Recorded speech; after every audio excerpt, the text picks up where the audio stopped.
Chechnya by Marra. Anthony Marra, born 1984, is an American fiction writer.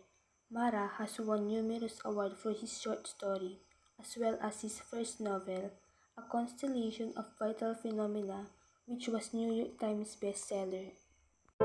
After her sister Natasha died, Sonia began sleeping in a hospital. She returned home to wash her clothes a few days a month, but those days became fewer and fewer.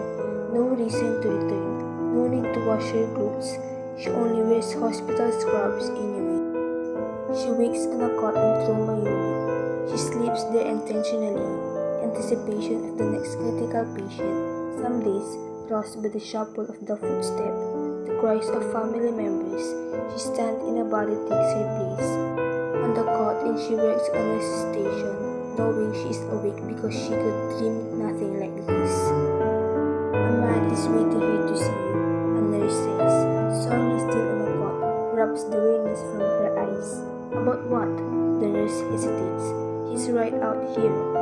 A minute later, in the hallway, the man introduced himself. My name is Ahmed. He speaks Russian without an accent. But by now, Sonia feels more comfortable conversing in Chechen.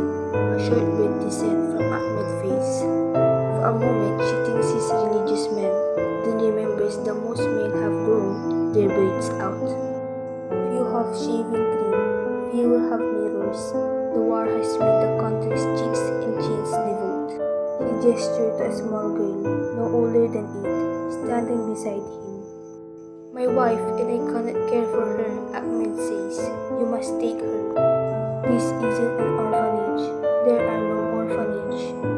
The request is not uncommon. The hospital receives humanitarian aid, as food and clean water.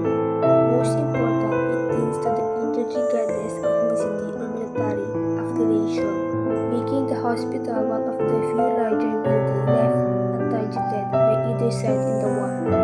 Newly injured arrive each day, too many to care for. Sonia shakes her head.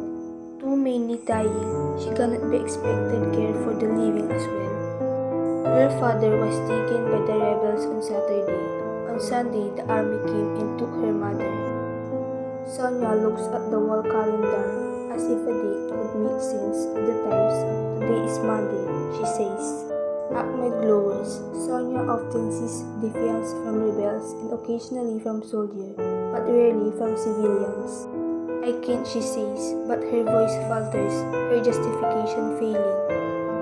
I was a medical student before the war, Ahmed says, switching to Chechen. In my final year, I will work here until a home is found for the girl. Sonia surveys the corridor, a handful of patients, no doctors, those with money, with advanced degrees and the foresight to flee the country have done so. Parents decide which of their children they can afford to feed on which day. No one will take this girl, Sonia says. Then I will keep working. Does she speak? Sonia looks to the girl. What's your name? Hava, Ahmed answered. 6 months earlier, Sonia's sister, Natasha, was repatriated from Italy. When Sonia heard the knock and opened the door, she couldn't believe how healthy her sister looked. She hugged her sister, joked about the padding on her hips. Whatever horror Natasha had experienced in the West, she'd put fat around her waist. I am home, Natasha said, holding the hug longer than Sonia thought necessary. They ate dinner before the sun went down. Potatoes boiled over the furnace. The army had cut the electric line 4 years earlier. They had never been repaired. Sonia showed her sister to the spare room by candlelight, gestured to the bed. This is the place to sleep, Natasha. Ahmed is true to his word. 5 minutes after, Sonia accepts the girl. He is washed and suited in scrub. Sonia takes him on a tour of the hospital. All but 2 wings are closed for lack of staff. She shows him the cardiology, internal medicine, and endocrinology wards, their footprints leaving a trail.